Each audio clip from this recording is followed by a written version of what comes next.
yang dekat kampung Pulau Usaha ni ada buat macam ada kelas tangan.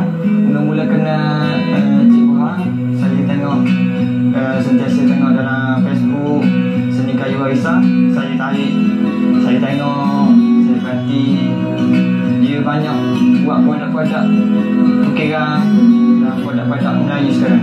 Mula-mula saya buat tu memanglah susah. Lepas saya diajar oleh kerja-kerja sini, saya belajar betul-betul, saya boleh slow-slow, saya boleh buat. Dia tolong sikit-sikit. Ukiran 3D ni dia betul pengalaman yang mendalam lah. Macam kita perlu menghayati sesuatu ukiran tu. Sebab kita daripada ukiran tu lah kita mengawal emosi kita, emosi di sekeliling kita lah. Macam ke marah, kita boleh kontrol daripada situ. Sejak kita memegang pahat dan ukir tu, kita boleh menghayati dan rasa tenang apa yang kita buat.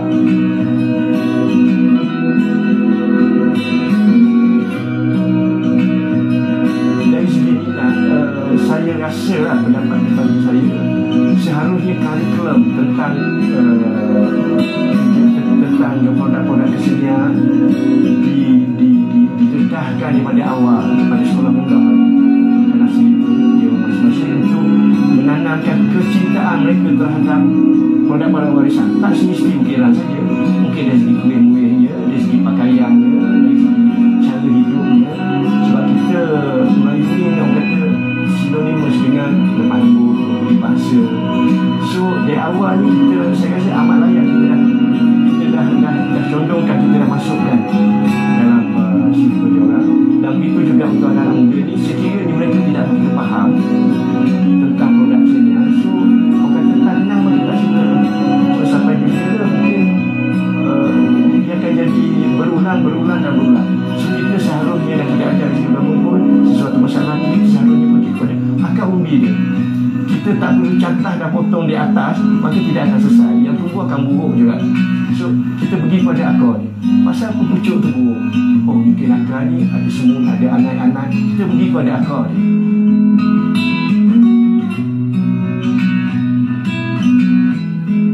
Ini contoh ukiran yang saya buat lah. Ni ukiran 3D yang belum siap lagi kan. Ni belum ukir. Yang ni separuh tembus. Biasa satu panel ukir macam ni lebih kurang dalam 2-3-400 lah. Tengok atas kualiti kita buat, lepas tu tengok atas kayu apa yang kita guna. Yang ni nak siapkan dia hampir dalam 4 hari lah. Nak rota dia, nak buang daging ni, nak bagi nampak dia real lah.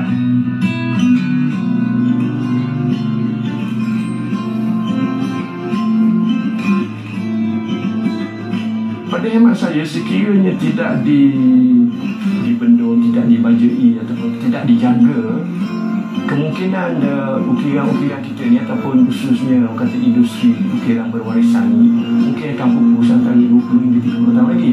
Bengkel semacam saya ni, saya rasa di seluruh Malaysia mungkin ada antara 25 hingga 30 buah saja. Dan pengukir-pengukir yang menjalankan orang kata kerja-kerja ukiran mungkin saya rasa bawah pada 500 orang.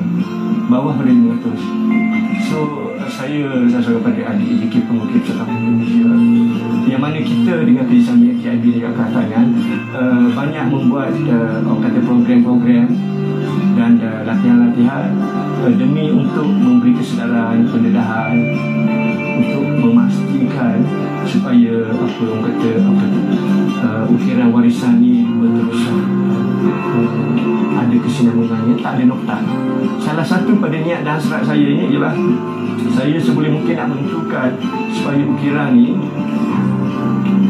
mampu milik. Mungkin bila diukir oleh sifu, diukir oleh adik guru, mungkin harga dia contohnya 8,000 sekeping, tapi rakyat biasa tak akan mampu.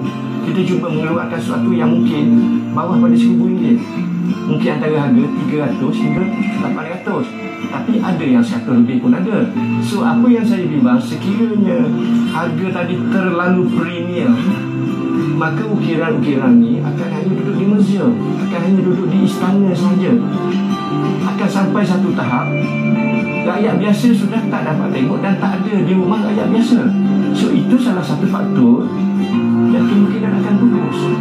Apabila kita dapat, orang kata, membesarkan pasaran ataupun mendedahkan lagi produk-produk, terutama produk ukiran kayu ini, so sekiranya kedapatan di bangunan-bangunan, tak kira lah diaplikasikan kepada hiasan-hiasan dalaman, maka dengan sendiri akan menarik minat anak-anak muda dan dia orang akan nampak masa depan dia tu ada. Sebab penggunaan aplikasi itu telah melebar luas, kan? So saya begitu berharap kepada segi pengusaha-pengusaha, pusat promosi sendiri, kepada segi agensi kerajaan yang bersangkutan memberi sokongan, galakan dan orang kata support dari segi orang kata menentukan pendedahan dan juga keselamatan itu.